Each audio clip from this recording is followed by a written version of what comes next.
La plupart des Congolais conviennent à dire que le système dictatorial de Brazzaville, incarné par Denis Sassou Nguesso, a lamentablement échoué sur le plan économique et socio-politique. La souffrance et la misère imposées au peuple congolais sont perceptibles. Ajoutez à cela la perspective d'une pérennisation de ce système à travers son fils Denis Christian Sassou Nguesso.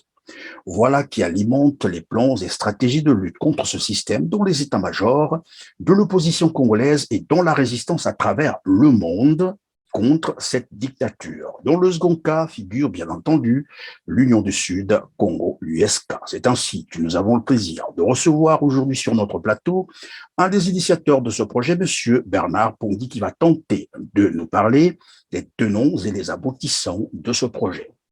Moi, c'est Christian Perrin.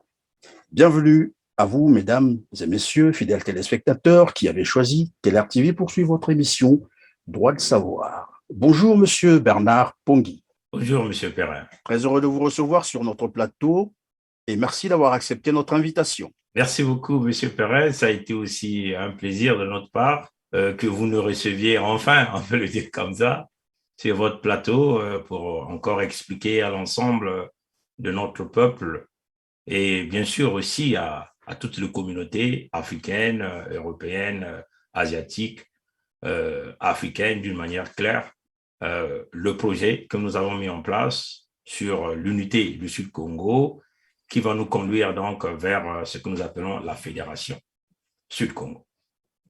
Et donc, c'est un projet. Évidemment, c'est de cela que nous allons parler. Et pourquoi donc le Sud-Congo avec un K et non un C? Bon, monsieur Perrin, vous le savez bien, vous le savez bien. Si nous pouvons faire référence à la date de la déclaration de l'entité Congo avec C, c'est comme ça que nous appelons ça, du 28 novembre 1958, vous comprenez bien avec nous que 4 mois après, les nordistes ont déclaré une guerre aux sudistes. Donc, éventuellement, c'est la guerre de 1959. Et le tout est parti de là. Cette guerre qui a été déclenchée 4 mois seulement après qu'on puisse déclarer la création de l'entité Congo avec C. Et puis, nous savons aussi, après les indépendances, ou même simplement, aux indépendances, le président Fulbert Youlou, qui avait donc été choisi, on peut simplement le dire comme ça, par les Occidentaux, il y a eu 2 factions qui se sont formées. Il y a un clan du Nord dirigé par le président Opango et puis le président Youlou. On se souvient encore aussi que Opango n'était pas du tout d'accord de la présidence qui avait été donnée à Fulbert Youlou, donc un autochtone, un sudiste, donc un ayant droit. Opango avait donc tenté de vouloir connecter la partie nord à Lubongi-Chiari, le président Barthélemy Buganda. Nous savons également que le même Opango s'est constitué comme un prisonnier pour Youlou, le président Fulbert Youlou.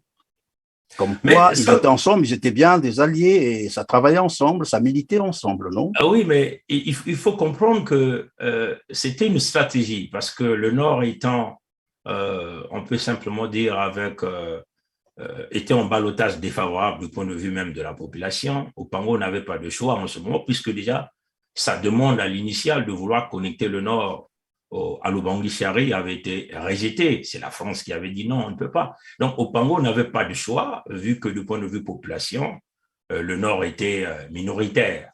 Vous vous souvenez encore cette stratégie mise en place par des gens comme Ambroise Noumazalaï qui le disaient d'une manière claire qu'avec un Nord moins peuplé, vous comprenez bien qu'un fils du Nord ne pourra jamais accéder à la magistrature suprême.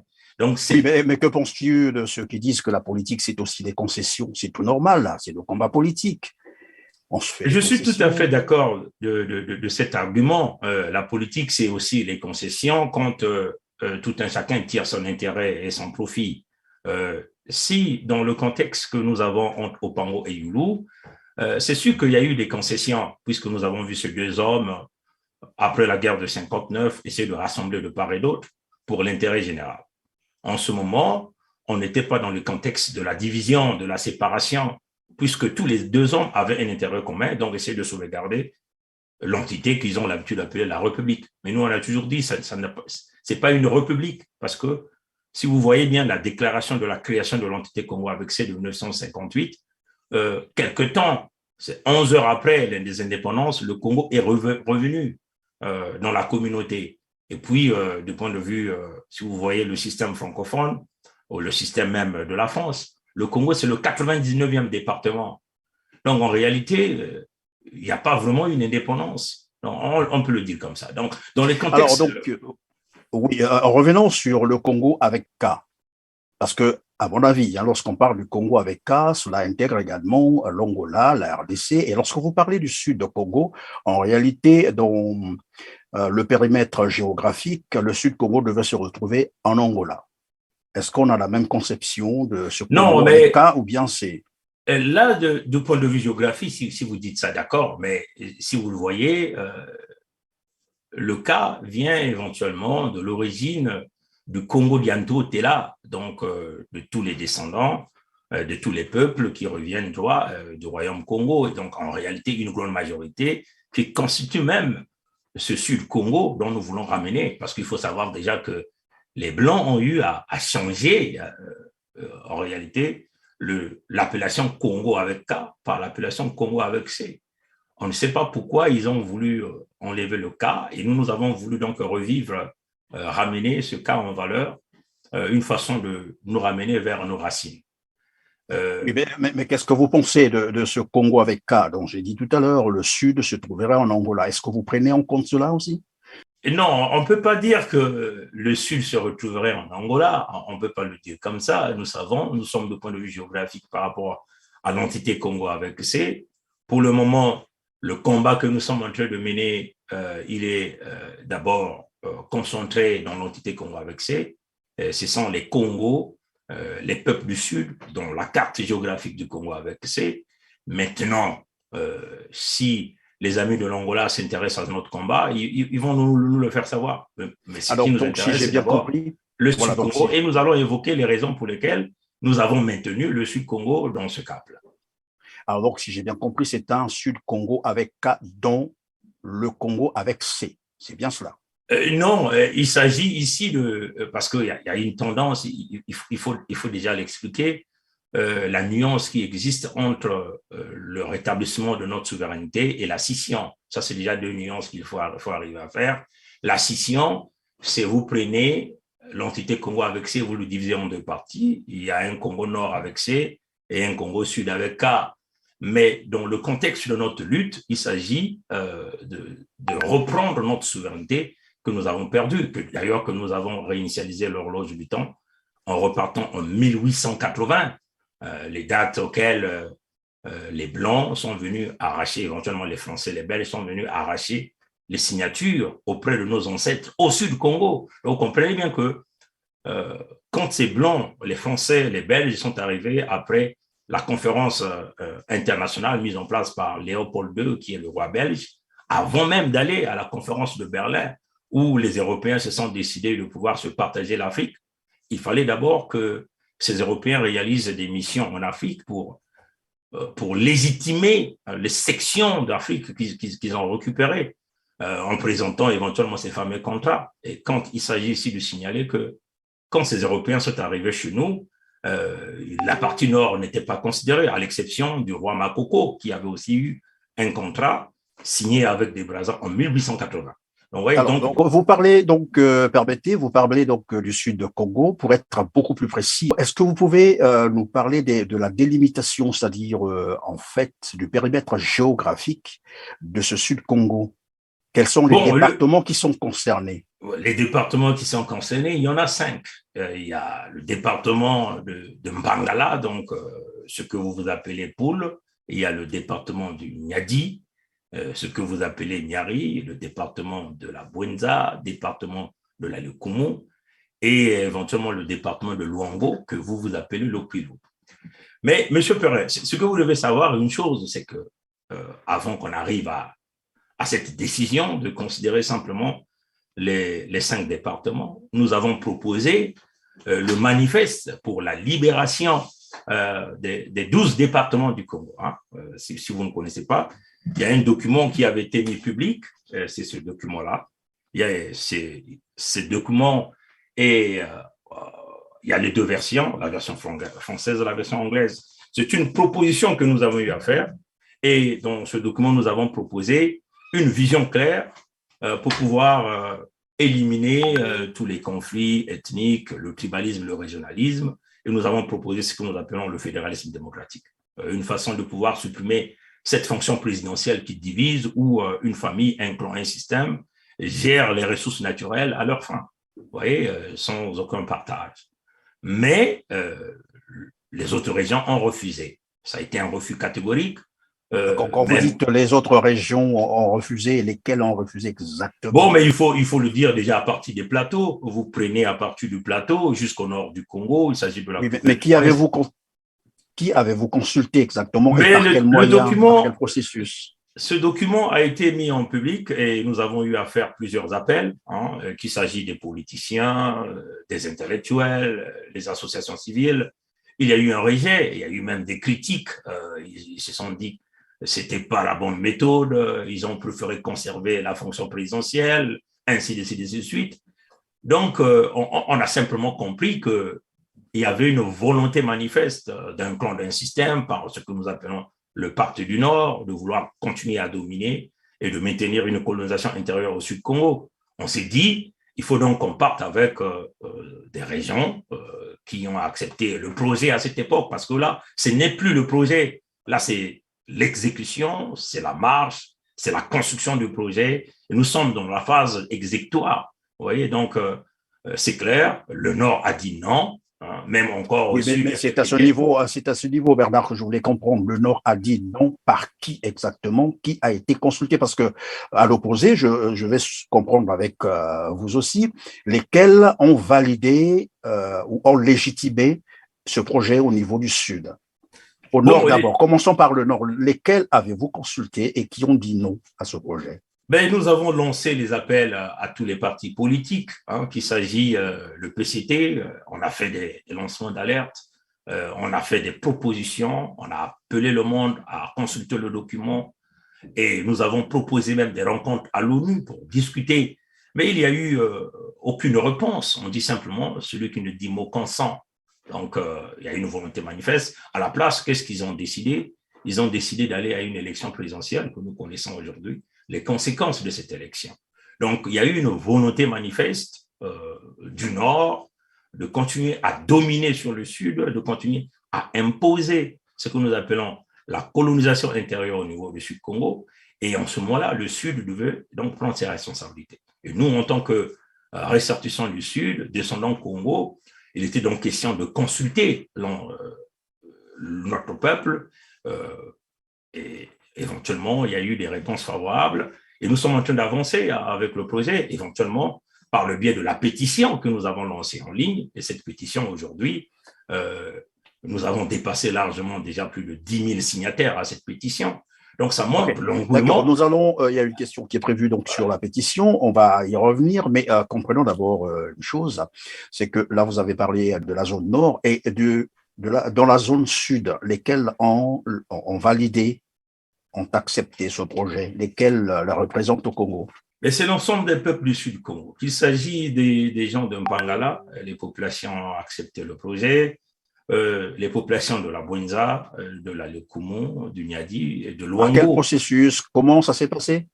Mais le processus, c'est d'abord les consultations internes. Ça, c'est des stratégies que nous ne pouvons pas dire ici. Compte tenu, nous ne voulons pas mettre l'ensemble des gens que nous avons consultés à l'intérieur même du Sud-Congo. Nous ne voulons pas les mettre dans les situations d'insécurité, connaissant les stratégies que le régime a mis en place pour traquer les gens. Nous avons consulté des grosses têtes politiques, nous avons consulté les associations civiles, nous avons consulté même des sages, des chefs de village. Donc, il y a un engouement qui est là pour l'ensemble du Sud de se démarquer de la partie Nord, compte tenu de la dominance de plus de 48 ans de la partie Nord. Et voilà, donc, et pour confirmer cela, nous avons donc lancé la pétition pour que ça soit de manière officielle et des gens continuent de s'enregistrer à cette pétition.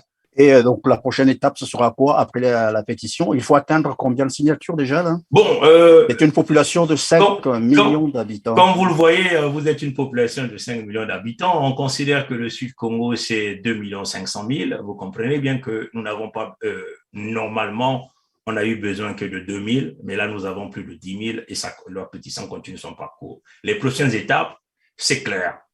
Si vous avez lu la pétition, tous ceux qui ont signé la pétition ont dû le lire. Nous avons clairement défini ce que nous ferons euh, après la pétition. Donc, nous ne jouons pas ici au jeu du cache-cache. Tout est écrit là-dedans. Nous voulons mettre fin à la colonisation intérieure qui nous a été imposée. Nous voulons construire le Sud-Congo. Et puis, il faut encore le dire d'une manière claire, il y a une urgence humanitaire au Sud-Congo. Hein. Vous allez le comprendre avec nous que nos terres sont vendues, ça vous ne pouvez pas le nier. Des démonstrations ont été réalisées. Vous avez même vu l'ambassadeur de Rwanda qui est allé réclamer des documents. Vous avez vu qu'on est en train d'exproprier même les 12 familles dans Luango. Plus de 86% des terres de Luango sont déjà vendues, 31% Oui, aussi. mais autant il y a l'urgence, comme vous le dites, je voulais comprendre en combien de temps pourrait aboutir votre projet, parce que c'est ça le vrai problème. Vous voyez, monsieur Perret, on ne peut pas vous dire dans combien de temps ici. Le temps, nous savons, le temps, c'est de l'argent. Et voilà pourquoi nous sommes en train d'accélérer par le processus. Nous avons les étapes que nous avons eu à proposer pour qu'on ne nous taxe pas des gens qui veulent vouloir, enfin, comme déjà certains le disent, que nous sommes des extrémistes. Mais ces gens-là, on ne les a pas vus quand nous avons proposé la solution des 12 départements. Ils ne sont jamais venus. Ils ont même critiqué, ils ont même dit que le manifeste que nous avons proposé, c'était un chiffon. Mais en tout cas, l'accélération est là, la pétition est en train d'aller. Vous avez vu, nous avons organisé le Mbongi. Le Mbongi, c'est éventuellement le pourparler entre les enfants du Sud pour essayer de colmater les brèches éventuellement mises en place par les Moshi, dirigés par Sassou Denis. Parce que la stratégie de Sassou, c'est diviser le Sud, disloquer le Sud, pour qu'il se positionne dans un parti du Nord. Oui, oui, Bernard. Dans le même temps, vous parlez de Denis Sassou Nguesso, donc de son système, la dictature de Brazzaville, et de l'autre côté, vous parlez du projet USK, c'est-à-dire l'Union du Non, Sud. ce n'est plus un projet, M. Perrin. Il faut dire que on est en phase de la réalisation. C'est palpable, c'est matériel. Ça n'a pas encore abouti, non? En phase de réalisation, ok. Donc, le temps que cela va aboutir. En fait, ma question était de savoir qui combattez-vous? Vous luttez contre qui exactement? Est-ce que c'est contre la dictature de Brazzaville ou contre tous ceux qui ne souscrivent pas à votre vision, à votre projet, à votre union du Sud-Congo? Bon, il faut le regarder dans deux phases. Il y a d'abord les sudistes, on peut le dire, les Congos, qui représentent ce que nous appelons ici les traites à ce projet. Parce que qu'est-ce que le projet humanitaire? Le projet humanitaire, c'est d'abord protéger les vies, protéger les terres qui sont vendues, protéger les ressources naturelles qui sont dilapidées. Si vous êtes du Sud et que vous voulez protéger les gens, vous ne voulez pas qu'on tue. Vous savez qu'il y a même un troisième génocide qui est en cours avec la dislocation des emplois, tout le Sud est quasiment cassé. Oui, je veux qu'on soit quand même précis. Tu parles des traîtres. Lesquels sont les traîtres? Mais les traîtres, on l'a dit ceci. Le projet, il est, quand vous voyez une action humanitaire, Dieu est humanitaire. Dieu, c'est la vie. Dieu, c'est la survie. Dieu, c'est le développement. Dieu, c'est l'entraide. Dieu, c'est le vivre ensemble. Bon, maintenant, si vous êtes un membre d'une famille et que votre famille est souffrante, vous êtes incapable de venir au secours de votre propre famille et vous préférez aller serrer la main des ennemis, bon, on peut simplement dire dans ce contexte, vous n'êtes pas pour votre famille, vous comprenez? Donc, on peut vous donner, on peut vous qualifier de cet ensemble. Voilà. On s'est dit ceci, il y a deux volets dans ce que nous sommes en train de faire. Il y a tout d'abord, on lutte contre la colonisation intérieure imposée par les Moshi. Donc, on lutte contre les partis du Nord, on lutte contre la domination des Moshi, on lutte contre tout le système que Sassou a mis avec son système, bien sûr, piloté par la France. Si j'ai bien compris, vous luttez contre Sassou Nguesso, c'est-à-dire le système Sassou Nguesso. Oui, il y a deux phases, monsieur Perrin. Laissez-moi terminer, je vais aller très vite à cette réponse.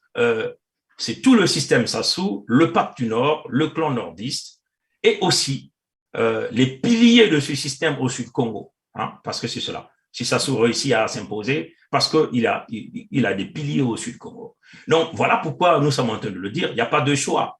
Si tout le monde est en train de le dire d'une manière claire, qu'il n'y a pas de liberté d'expression, on tue, on vole, on détruit, vous comprenez bien avec nous qu'il n'y a qu'un seul choix. Le choix, il est humanitaire, il est d'abord la protection des gens, puisque nous sommes tués, nous les Congos, ça vous le savez, vous êtes un journaliste d'investigation, vous êtes très informé, on nous tue. Il y a aussi les compatriotes, du Nord qui sont tués. Oui.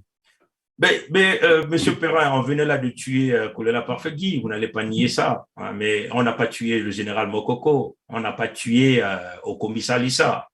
On a tué Onga, on a tué Ngwabi, on a tué, voilà. Ils sont mais si vous venez sur cet exemple, c'est déjà une bonne chose. Quand Ngwabi a été tué, ils ont dit qui? Ils ont accusé qui?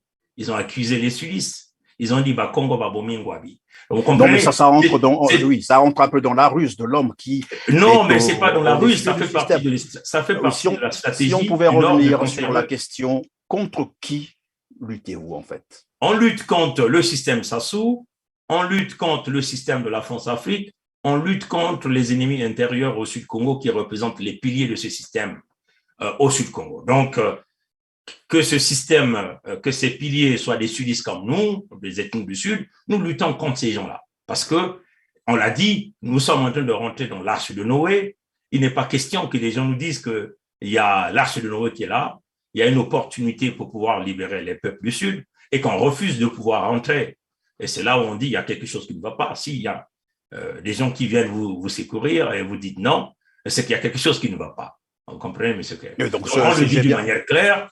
Les gens doivent forcément s'aligner parce que là, on a une opportunité pour pouvoir sauver, protéger les terres du Sud, pour protéger les ressources naturelles du Sud, pour protéger l'intérêt des sudistes.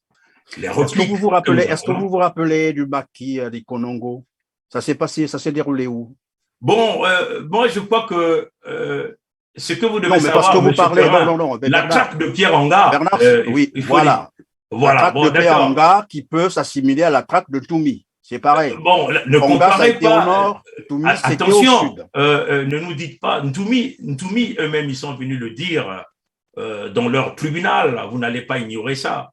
Quand le général Dabira, pilier très important de ce système, est venu le dire clairement au cours d'un procès que Ntoumi travaillait pour le système Sassou. Donc, c'est le mode opératoire. C'est le mode opératoire qui m'intéresse. Bon, mais écoutez, il y a deux choses, M. Perrin. Laissez-moi quand même éclaircir cette partie. Ça, c'est très important. Ce que vous venez de souligner, il est très important que vos auditeurs et aussi l'ensemble de la communauté internationale puissent être informés de cette situation. Un général du système Sassou est venu le dire que un des piliers de Sassou, qu'on appelle le général Nyangambwala, livrait des armes à Ntoumi. Donc, c'est une stratégie manifeste, c'est-à-dire qu'on donne les armes à Ntoumi pour prétendre dire qu'il y a des bandits et on crée des stratégies pour aller diminuer, exterminer, hein, comme déjà ils l'ont écrit dans les opérations Moeba, tuer les Congos. C'est une stratégie. Bon, la traque de Onga, ça encore, c'est une lutte lutte du pouvoir, parce qu'il y a un Onga qui réclamait sa part du pouvoir. Donc, le Mossi n'a pas de choix. Hein. Le Mossi n'a pas de choix, c'est d'éliminer quelques têtes nordistes qui peuvent se lever pour pouvoir essayer de ramener le pouvoir au Sud-Congo. Déjà, nous tenons encore à vous le dire, il y a un des piliers dans le nord qu'on appelle M. Ayatonga, est venu le dire que le Moshi Sassou a dit clairement à ses parents au nord et aux parents de Mokoko, les vidéos sont là, il dit que Mokoko voulait prendre le pouvoir pour le remettre à qui? Aux sudistes. Vous voyez qu'il y a un problème, M. Perrin.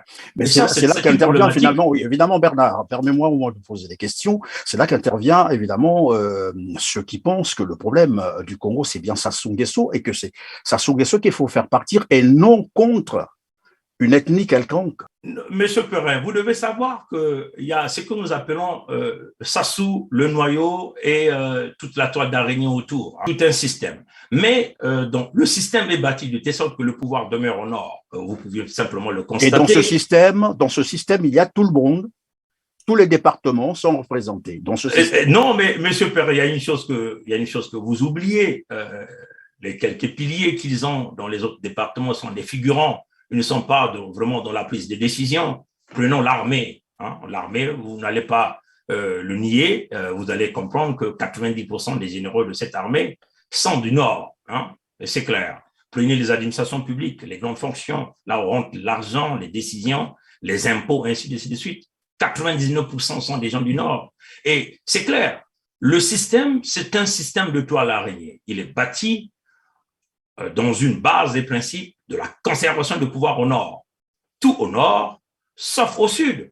Et ça, c'est une réalité. Donc, quelques individus qu'on essaie de prendre au Sud, c'est une façon de les accompagner pour faire miroiter une impression que le Sud aussi fait partie du système. Mais ils n'ont aucun pouvoir, hein, aucun pouvoir de décision.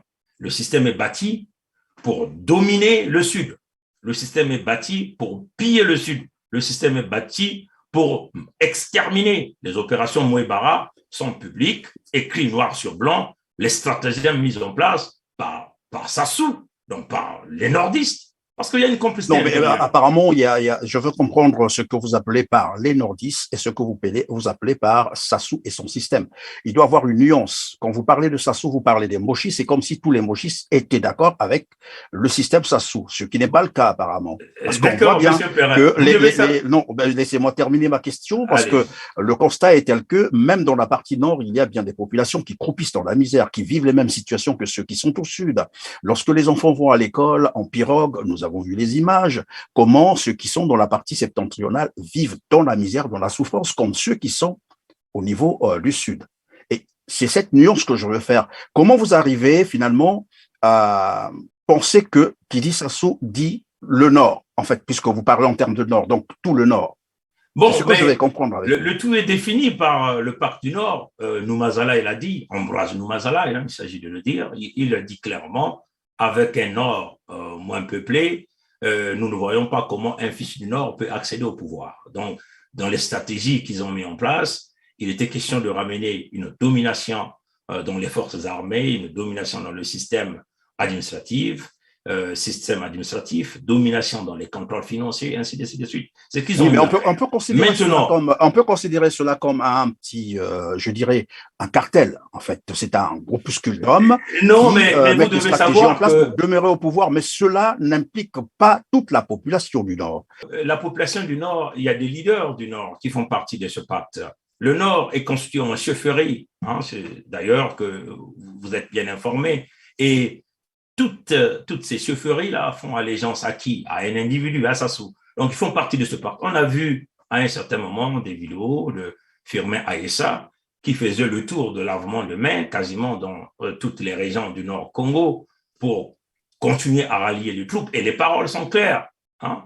Firmin Aïssa l'a dit d'une manière claire au cours de ces réunions qu'il s'agit de solidifier notre alliance. Nous allons continuer à être autour de ce pouvoir-là. Donc, c'est une domination, M. Perret. Oui, mais regardez, je semble comprendre que vous prenez les déclarations de certaines personnes ou de certains responsables politiques pour en faire une identité ethnique. Et là, je crois qu'il faut qu'on fasse une nuance, non? Non, je ne pense pas. Je crois que vous êtes en train de faire là une mauvaise lecture. Je crois que vous devez le regarder carrément d'une manière claire. Dans la partie nord, l'armée est claire, l'armée le définit. Hein. Vous aviez même ce gouvernement que vous appelez j'ai parlé d'un cartel.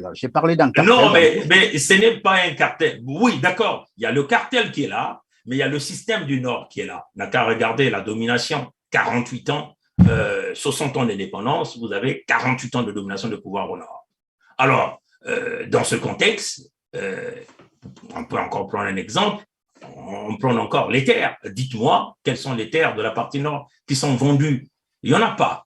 Le retour de Sassou Nguesso au pouvoir après le coup d'État de 1997, qui était déjà une déclaration de guerre contre les enfants du Sud-Congo, vous avez vu les opérations Mouébara qui ont été établies et tracées, la diminution de population. C'est écrit noir sur blanc, M. Perret. Ça, personne ne peut le nier. Personne ne peut nier que ce sont les terres du Sud qui sont vendues, M. Perret. Nous, en tant qu'ayants droit, on est là pour défendre les intérêts des sudistes, M. Perret.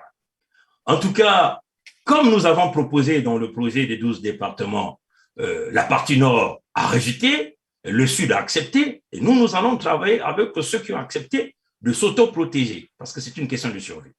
Et nous limitons... Ceux qui ont accepté de s'autoprotéger, qui sont-ils là? Vous pouvez nous en parler? Mais on vous dit, c'est la région de Mpangala, donc le Poul, la région du Niadi, la région de la Lekumu, la région de la Bwenza et la région de Luango que vous appelez Kuyo. Nous sommes en collaboration avec les rois Tikaya Zinga Ier, donc le Luango insoumis. Nous travaillons en connivence. En plus, vous devez savoir une chose, il y a des critères qui ont été établis, il y a des préalables qui ont été établis. Avant de venir dans le contexte de la fédération, il fallait d'abord aller chercher, il fallait d'abord sortir toutes les terres du Sud-Congo sous l'emprise de la communauté. Donc, c'est un processus que nous avons eu à faire. Les correspondances ont été envoyées à M. Emmanuel Macron, président de la République de France, d'une manière claire, en se basant sur le point où nous nous sommes perdus, donc dans les années 1880, 1883, 1884, par rapport au contrat que les Français et les Belges sont venus arracher par le biais du fouet, des promesses non réalisées. Vous comprenez bien avec nous que pendant cette période, les Mossi n'étaient pas là, ni les nordistes. Donc, nous nous sommes basés sur un point de repère. Monsieur Pongui, voilà. Lorsque vous dites les Moshi, les nordistes, à quoi faites-vous allusion? À quel groupe linguistique faites-vous allusion? Monsieur Perrin, vous devez comprendre que le pouvoir, c'est une domination nordiste. La colonisation intérieure qui a été imposée au Sud-Congo, c'est sous la domination Moshi. Mais c'est une connexion, comme on l'a dit. Qui sont les Moshi? Je veux comprendre avec toi ce que vous désignez par les Moshi. Nous définissons les Moshi, l'ensemble, enfin, on va vous le dire, il y a deux catégories. Il y a les Moshi et les Moshistes. Hein, vous comprenez? Les Moshi, c'est ce petit noyau qui pilote, qui coordonne, qui est au centre de la toile d'araignée. Les Moshistes, c'est tous les autres cercles autour de cette toile. Lesquels exactement? Mais tous avec lesquels Est-ce qu'on peut... Laissez-moi terminer, M. Perrin. Vous me coupez les fils d'idées. Non, je vous en prie, parce que nous sommes aussi soumis au temps que nous avons. Oui, voilà. Donc, laissez-moi terminer. Vous devez comprendre une chose. Il y a les Moshi et les Moshistes. Il y a même... Et les deux ensembles font partie de l'ensemble global que nous appelons les débrasistes. Les débrasistes, ce sont simplement tous ceux qui font allégeance à des Brazza, dans le contexte de la domination de la colonisation. Les Moshi, c'est ce petit noyau qui a mis des ramifications et les Moshi sont soutenus par les Moshistes.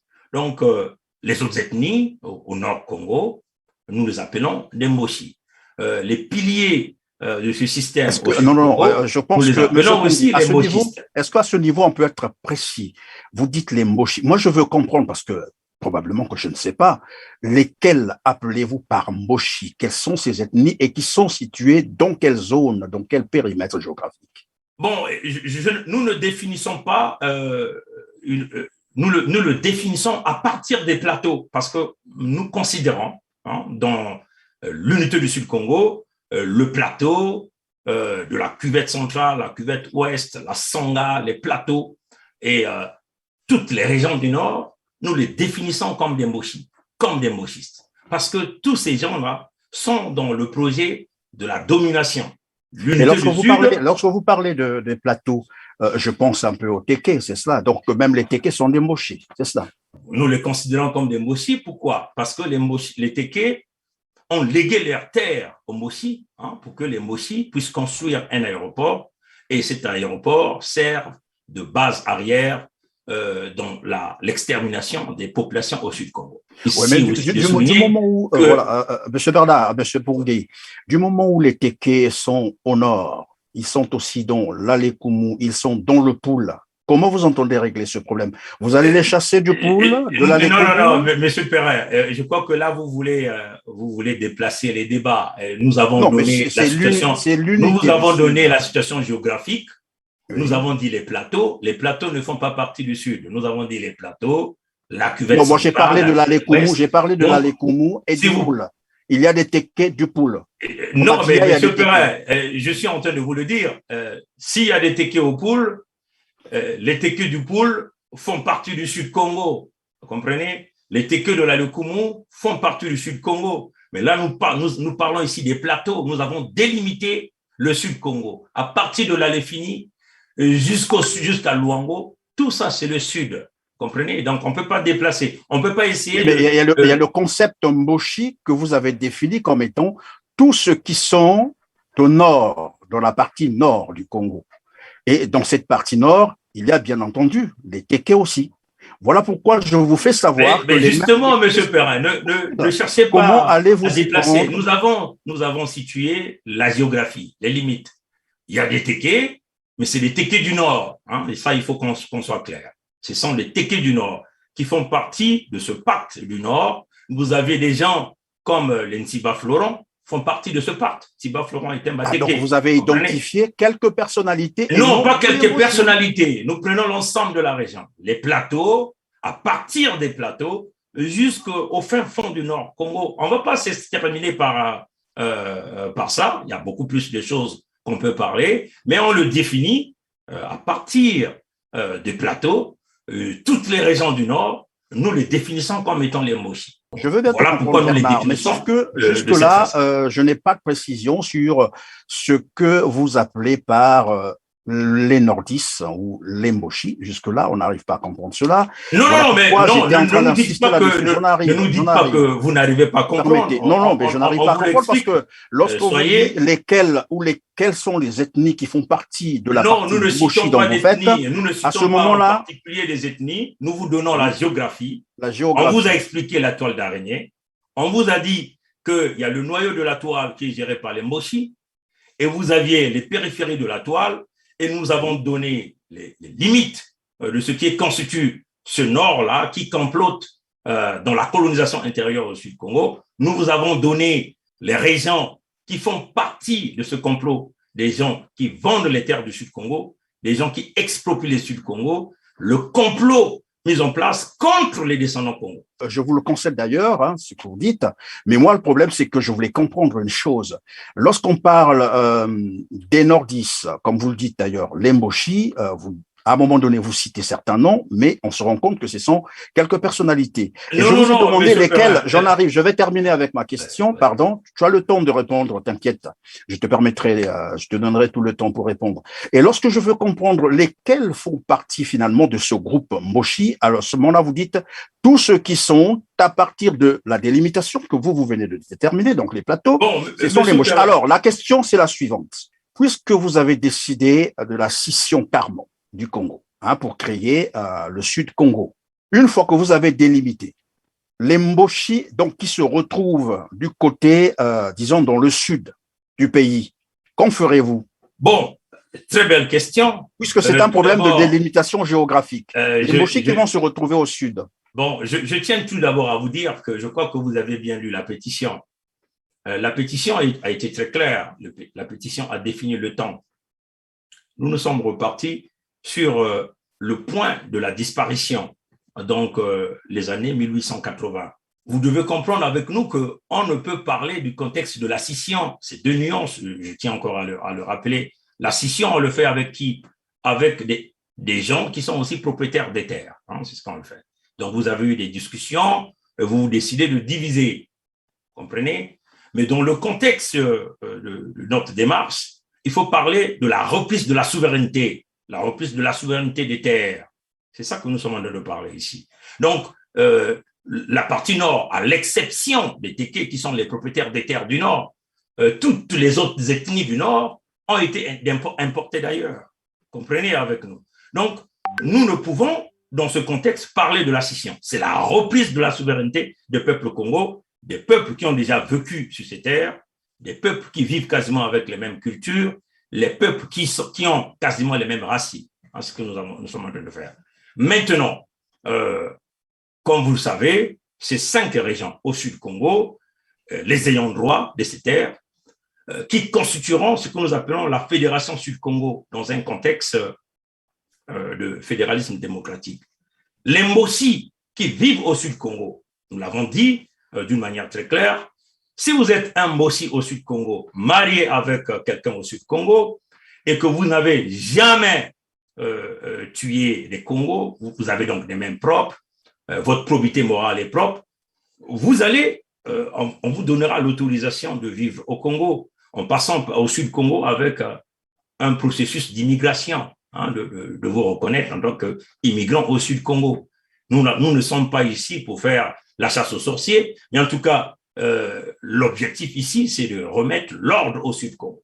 Voilà l'objectif. Nous voulons rétablir l'ordre du Sud Congo, qu'il s'agit du système d'immigration, le système sécuritaire. Nous voulons mettre en place un gouvernement fédéral au Sud Congo avec l'objectif simplement de s'occuper de tout ce qui est la diplomatie, la sécurité du Sud Congo, donc la protection des biens et des personnes, le commerce extérieur. Mais en tout cas, nous voulons mettre en place un fédéralisme démocratique dans le contexte où l'économie va être gérée. Toute cette configuration, ce système politique et administratif que vous voulez mettre en place. Et voilà pourquoi je posais la question expressément de savoir, vous luttez contre qui? Est-ce que c'est contre Sassou Nguesso et son système ou contre une ethnie que vous avez désignée, donc les Mboshi?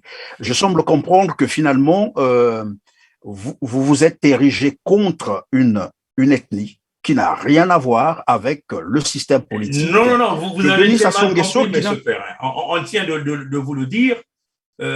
La Fédération Sud-Congo est bien définie. La Fédération Sud-Congo, c'est 5 régions. Et le temps de débat est terminé. Le temps des débats, il est terminé. Débat qui consiste à dire, vous luttez contre qui, vous luttez contre quoi. Ça, c'est déjà passé. Non, mais c'est nécessaire pour ceux qui nous suivent. N'oublie pas que Congo, nous avons 5 nations. Il y a les Ngala, les Congo, les Téké, nous avons les Pygmées, nous avons les Ishira. Et lorsqu'on regarde un peu la configuration, donc le périmètre géographique qu'occupent ces populations, ces peuples, on se rend bien compte que même pour délimiter le Sud Congo, dont vous dites avec K, devient un peu difficile. Non, M. Perrin, moi je pense que ça c'est une confusion peut-être de votre part, mais en tout cas nous... Non, je vous le rappelle parce que j'ai aussi suivi. On vous le dit à partir de la Léfini jusqu'à l'Ouango, et ça c'est le Sud, et ça c'est reconnu d'une manière géographique. Le Sud constitué de qui? De quelles populations qui vivent dans le Poul, des populations qui vivent dans le Niadi. Mais est-ce que vous êtes en train de comprendre avec moi qu'à un moment donné... à un moment donné, vous parlez, Bernard, Monsieur Bongui, s'il vous plaît. Vous parlez des populations, vous vous focalisez d'ailleurs sur une ethnie, sur un sentiment. J'en arrive, je vais terminer avec ma question. Permettez que je pose des questions. Il n'y a jamais de mauvaises questions, malheureusement, c'est cela dans notre travail. Et donc, à un moment donné, vous parlez des populations, des ethnies. À un moment donné, vous parlez du régime Denis Sassou Nguesso. Je voulais avoir une nuance, parce que je sens aussi le ressentiment que vous exprimez d'ailleurs contre une ethnie, que je ne veux pas trop citer tout le temps. Lorsqu'on dit, par exemple, telle ethnie aussi fait partie de ce groupe, et puisque c'est un problème de délimitation, vous dites géographique, alors à ce moment-là, vous parlez des Téké qui sont au sud, ceux-là ne sont pas des Mboshi. Je crois qu'il faut qu'on soit beaucoup plus précis et clair. Et c'est aussi pour l'intérêt de tous ceux qui nous suivent de comprendre exactement sur quoi tient votre projet. Bon, vous avez dit ce n'est plus un projet, c'est en marche, d'accord. Sur quoi tient votre vision? Parce que je vous ai dit, il y a par exemple là 5 nations au Congo. Alors vous avez décidé donc de la scission, même si vous voulez pas le reconnaître comme tel, mais c'est une scission parce que vous voulez retirer en fait la partie sud de l'entité République du Congo. Vous voulez faire une autre république que vous avez appelée le Sud Congo. C'est une scission dans tous les cas. Et dans cette scission, quels sont les peuples qui sont concernés? Les départements, vous les avez cités. Mais dans ces départements vivent des populations. Et parmi ces populations, je vous ai dit qu'il y a aussi des populations que vous désignez par Mboshi. Bon, écoutez, Monsieur Perrin, je crois qu'il faut que vous compreniez bien ce que nous sommes en train de dire. La Fédération Sud-Congo sera constituée de 5 régions. Il y a le Poul, la Bouenza, le Niadi, la Lukumu et l'Ouango. On est d'accord sur ce point? Là, c'est dans le cadre géographique. Dans le cadre géographique. On vous a défini les périmètres de la Fédération Sud-Congo. Maintenant, si vous voulez citer les ethnies, on peut les citer. Dans la Lukumu, dans Mbangala, nous avons les Téké, nous avons les Lari, nous avons les Congo, vous avez peut-être les Rangala aussi. Si vous venez dans la Bouenza, vous pouvez encore citer. Il y a les Téké dans la Bouenza, il y a les Bembe, il il y a les Dondo, il y a les Kamba, il y a les Minkengi, il y a les Kuni, comprenez? À moins que si j'ai oublié une quelconque ethnie, en tout cas, je m'excuse. Dans le Kumu, vous aviez les Mbamba, vous aviez les Yaka, vous avez les Lali, comprenez? Vous allez dans le Nyadi, vous avez des Pounou, des Lumbu, des Bouissi, les Tsangi, il y a aussi les Kuni là-bas aussi, comprenez? Et vous allez encore dans l'Ouango, vous avez les Yombe, vous avez les Vini, ainsi de suite. Donc, voilà pourquoi nous avons défini la fédération comme l'ensemble des peuples, des populations, des ethnies vivant dans les 5 régions. Donc, ça, c'est ce qui va constituer. Parmi lesquelles les Mboshi. Non, les Mboshi ne sont pas originaires du Sud-Congo parce qu'ils sont liés par un accord de mariage. En ce moment, les Mboshi seront considérés comme les immigrants. Donc, il y aura un background check. On veut se rassurer que ces gens-là ne détiennent pas le sang Congo ou le sang des sudistes. Les gens-là ne sont pas dans la criminalité. Les gens-là ont une probité morale propre. Je crois que là, on est d'accord. Comprenez? Donc, les Mboshi ne font pas partie de la Fédération Sud-Congo. Les Mboshi, originairement, ils sont du Nord Congo. Ils sont de la cuvette centrale, peut-être de la cuvette ouest, peut-être on peut encore. Et donc, si je comprends, alors s'ils sont de la cuvette ouest, puisque dans la partie nord, il y a aussi les pygmées. Donc, ces pygmées seront aussi exclus. C'est cela? Les pygmées feront partie du Nord Congo. Ils ne font pas partie de la fédération. Au Sud Congo, il y a aussi les pygmées dans la partie sud. Comment vous allez gérer cela? Ils feront partie de la fédération parce que originellement, ce sont les peuples du Sud Congo. Et c'est défini, M. Perrin. Il n'y a plus de confusion sur ce point. Et nous sommes clairs dans ce positionnement-là. Non, mais il y a toujours, enfin, pour moi, il y a encore quelque chose qui ne paraît pas clair. Parce mais que lorsque vous parlez, oui, évidemment, c'est ce que je suis en train de vous dire. Vous faites la délimitation géographique. Ça, je vous comprends. Mais il y a le côté, donc les ethnies, les populations, que vous n'arrivez pas à me donner les précisions que je veux. Hein. Moi, je pense que la confusion est de votre côté parce qu'on vous a donné la réponse, M. Perrin. On vous a dit, cela. Non, on vous a dit les peuples, on vous a dit les populations. On vous a donné même, on a même cité quelques ethnies. Donc, il ne peut plus y avoir la confusion. Les Bomitaba ne sont pas au sud, les Makwa ne sont pas au sud, les Kouyou ne sont pas au sud, les Teke Alima ne sont pas au sud. Ils ne peuvent pas faire partie de la fédération. Et donc, c'est tout ce groupe que vous appelez les Mboshi, c'est cela? En tout cas, M. Perrin, on ne va pas se... Moi, personnellement, non, mais je pose on se concentre pas. Je suis en train de te poser les questions, tu es libre de répondre ou non. Est-ce que ce sont ces groupes-là ou ces ethnies que vous appelez entités Mboshi, que vous excluez d'ailleurs de votre vision? C'est cela. Nous vous avons défini les Mboshi et les Mboshistes. Hein, c'est défini. On vous a dit, le noyau, il est géré par les Mboshi. Il y a les Mboshistes qui font partie de cette alliance, c'est défini. Et en quoi finalement, non, mais laissez-moi terminer, M. Perrin, parce qu'il y a une confusion. On ne va pas passer le temps sur ça. Il y a encore beaucoup de choses qu'on peut aller dans ce que nous sommes en train de faire. On vous a défini, nous sommes clairs dans les propos. La Fédération Sud-Congo, c'est 5 régions. Les populations, les peuples de la Fédération ont été définis. Est-ce que vous êtes d'accord avec nous? Tous ceux qui font partie de la partie nord ne feront pas partie de la fédération. Ils feront partie de ce que nous appelons le Nord Congo. Ils peuvent changer de nom comme ils veulent. Mais en tout cas, le Sud Congo, c'est 5 régions. Les peuples du Sud sont définis. Si ceux du Nord, les Mossi du Nord, les Makwa, les Kouyou, les Bomitaba, comment on appelle, les Teke Alima, les Teke à partir de l'Aléfini jusqu'au nord, tout au long de Mbé et tout ça, vous prenez les pygmées du Nord, ceux-là ne font pas partie de la fédération. Tous les peuples, les populations, les ethnies du Nord, si vous voulez visiter une famille, vous devez passer par un processus d'immigration. Il n'y a plus de confusion là-dessus, M. Perrin. Voilà pourquoi je disais donc que votre combat, c'est contre une ethnie ou contre un groupe d'ethnie et non contre la dictature de Brazzaville. Non, M. Perrin, non, là c'est... Parce que en quoi? Parce que ma question, c'est de savoir, oui, Bernard, s'il te plaît, ma question est de savoir... Oui, tout à fait. Je comprends un peu ce que vous mais voulez j'ai faire. des Vous voulez questions à te simplement poser parce que tourner en rond. il Hein? faut que... Ça Non, ne je ne sert à tourne rien pas de en rond. tourner Ma en rond, question M. qui devait Perrin. suivre, c'est de savoir en quoi ces populations sont-elles responsables de la politique de Denis Sassou Nguesso? Toutes ces populations que vous venez de citer qui constituent le groupe Moshi. Écoutez, tout le Nord fait partie de ce que nous appelons le pacte du Nord. Le pacte du Nord a pour intérêt de créer une colonisation au Sud Congo. Si vous êtes du Sud et que vous refusez de protéger votre peuple, si vous êtes au Sud et vous acceptez qu'on puisse vendre les terres du Sud, c'est que vous êtes un traître.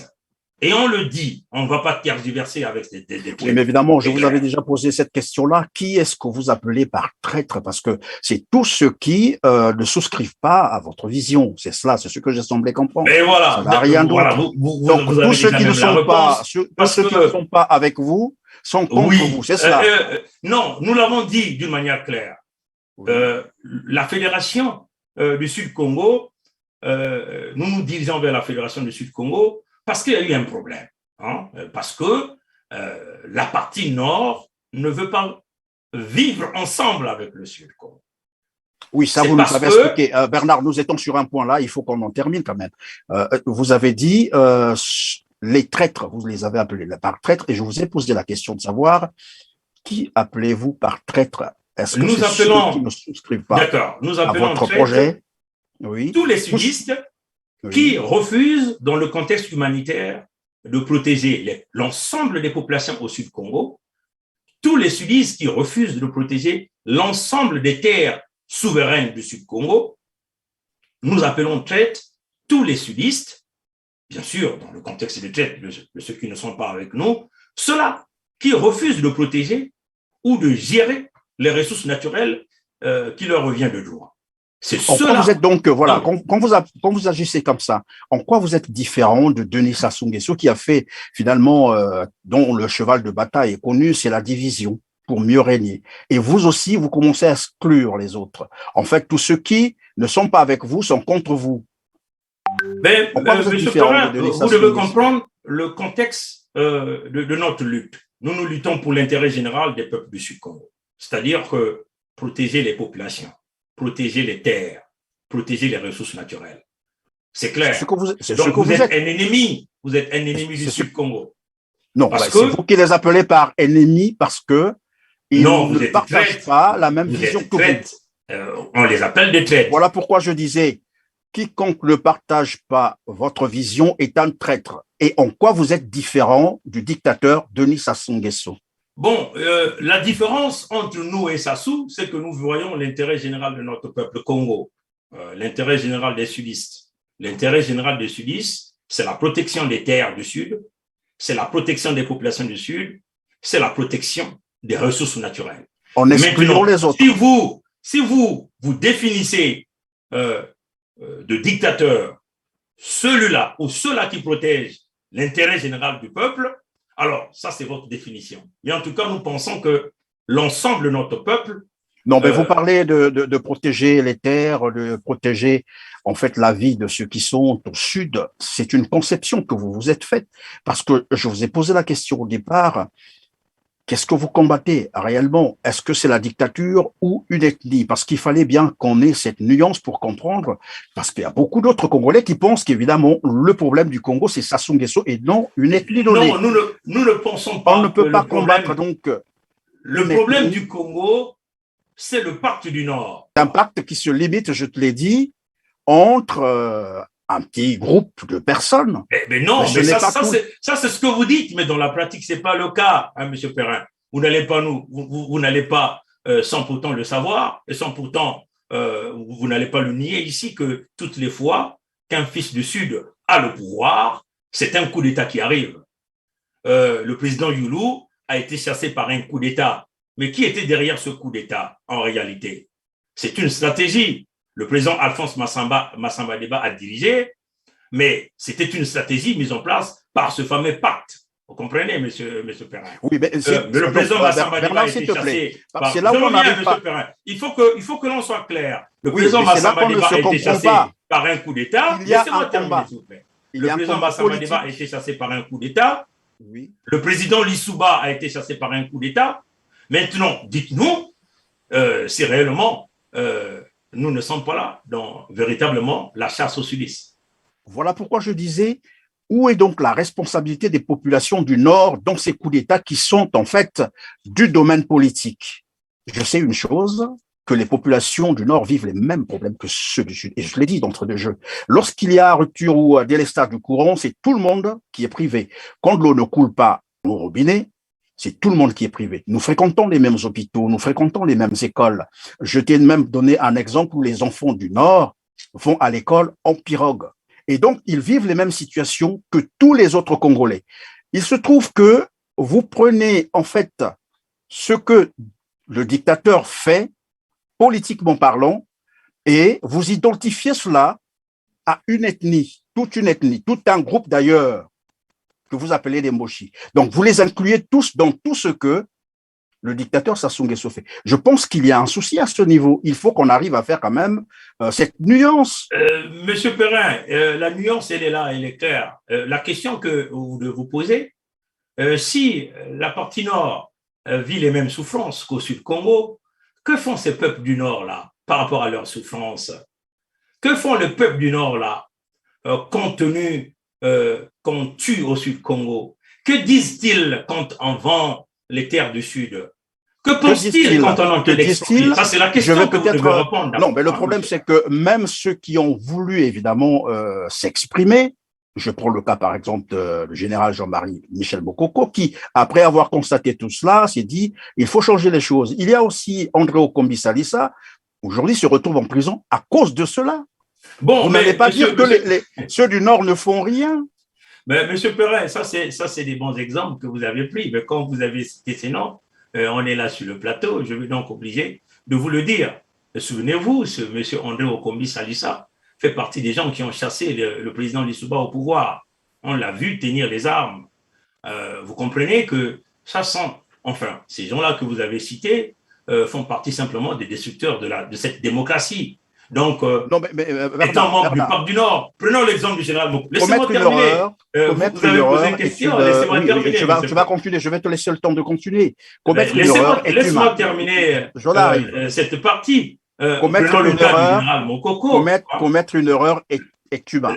Prenons le cas du général Mokoko. Perpétuer dans les erreurs, c'est là où ça devient grave. Oui. Prenons le cas du général Mokoko que vous avez cité. Vous savez qu'il y a eu l'élection de 2016 et que selon ce que l'opposition dit, et même le défunt Guy Parfait Kolela l'a dit, qu'on ne va pas lui dire qu'il avait perdu. Donc, on devait avoir deux candidats qui devaient aller au deuxième tour de cette élection, normalement. Mais vous devez savoir, dans les couloirs, on avait demandé au général Mokoko d'attendre des résultats à Pointe-Noire. Mais il n'avait jamais voulu attendre des résultats à Pointe-Noire. Non, c'est pourquoi parce qu'il n'y a pas d'élément d'appréciation. Point de protection. Non, il n'y a pas d'élément d'appréciation, c'est vous qui le dites, pour ceux qui vous écoutent. Voilà, vous n'allez pas encore le nier avec moi, qu'il est en train de préparer son fils à les substituer. Que disent ceux du Nord? Que disent les Mossi? Que disent les Kouyou? Les Teke Alima? Que disent, évidemment, c'est la même question qu'on poserait, que disent les sudistes? Les sudistes, nous sommes qui travaillent avec... Non, ceux qui sont dans ce cercle du pouvoir. Bon, ils disent mais comme on vous l'a dit, dans ce que nous appelons les Mossi, il y a les Mossistes et il y a aussi l'ensemble des Débrasistes. Donc, les Débrasistes sont aussi ceux du Sud qui tirent leur profit du gain dans ce système au détriment de l'ensemble des populations du Sud-Congo. Mais de ce fait, vous serez érigé aussi contre les sudistes, puisqu'ils ont leurs représentants dans ce système. Mais ils sont minoritaires. Comme certains, évidemment, comme certains Boshi que vous, aujourd'hui, sur qui vous vous en prenez, comme certains Boshi qui ont aussi des représentants. Non, il faut dire les nordistes. Il faut dire les nordistes. Il n'y a pas que évidemment, les nordistes, ce ne sont pas tous les nordistes qui sont dans le système. Ils ont quelques parents qui sont représentés dans ce système. Et c'est pareil avec le Sud. Le Sud aussi a des parents qui sont représentés dans ce système. On ne peut pas faire deux poids, deux mesures. On vous l'a dit, nous avons recyclé l'horloge du temps et nous avons repris notre souveraineté. Les terres du Sud, au moment des signatures des contrats de 1880, les Mossi n'y étaient pas, les Nordistes n'y étaient pas, donc, les Ngala n'y étaient pas. Comme ils n'étaient pas, voilà pourquoi aujourd'hui, Vous voulez les exclure, c'est cela, si j'ai bien compris. Monsieur Perrin, je vais être très clair. Oui. Nous sommes en train de les exclure parce qu'ils nous ont imposé la guerre, des stratagèmes d'extermination, des stratagèmes de la colonisation, des stratagèmes de la domination. Donc, ces stratagèmes participent les parents du Sud. Non, parce que nous les excluons parce que ces gens-là ne respectent aucune loi. À quoi servent donc les lois qui ont été mises en place? C'est pour répondre et établir la justice. Mais qu'est-ce que la justice? La justice, c'est la protection des droits pour les peuples. C'est aussi la différence entre le bien et le mal, consistant à récompenser ceux qui font le bien et à condamner ceux qui font du mal. Pourquoi voulons-nous des lois et des règles si nous ne pouvons donc, si nous n'avons pas la volonté de pouvoir les appliquer et de les respecter? Tout un chacun mais dans le même temps, l'obligation de parler et d'agir lorsque nous sommes témoins de l'injustice, M. Perrin. Évidemment, mais donc, nous ne pouvons donc se taire en ce moment-là. La loi ne permet pas l'exclusion, c'est cela. Mais attention, M. Perrin, dans le contexte de la loi, il y a aussi ce qu'on appelle une légitime défense. Quand ceux qui ont mis les lois en place et que vous aviez un groupement des brigands, des voyous, une partie de vos terres qui se rebellent contre l'ensemble des autres peuples, en ce moment, on ne peut pas négocier la dignité. La dignité, ça ne se négocie pas, M. Perrin. Nous ne pouvons donc perdre notre dignité en refusant nos droits. Nos droits du Sud sont connus, nos terres ont été arrachées sous la base des mauvaises promesses. Vu que la France a mis ce que nous avons l'habitude d'appeler sa voiture bélier, qui sont les Mossis, les nordistes, toute la partie nord, dont l'intention manifeste de nous exterminer, il est question que le peuple du Sud se rassemble pour sa survie. Et c'est ce que nous sommes en train de faire. Et ce que nous sommes en train de faire depuis le temps de la résistance des gens comme André Grenard-Matsoa, nous sommes une nouvelle génération qui a compris la problématique, qui a dit non, la cohabitation est devenue impossible en face des gens qui ne respectent aucune loi, aucune règle, mais qui ont l'intention manifeste d'imposer la domination, la volonté de la destruction. Dans les gens que vous citez, c'est que vous mettez tout le monde dans le même panier, ce qui n'est pas normal. Et depuis le début de cette émission, c'est ce que je semblais comprendre, c'est que lorsque vous parlez du régime Sassou Nguesso, vous parlez en fait des nordistes. À un moment donné, vous dites les Moshi, le groupe Moshi, et c'est à ce niveau-là qu'il y a comme une sorte de confusion. Et votre combat, finalement, il faut que ceux qui vous suivent identifient exactement ce que vous êtes en train de faire.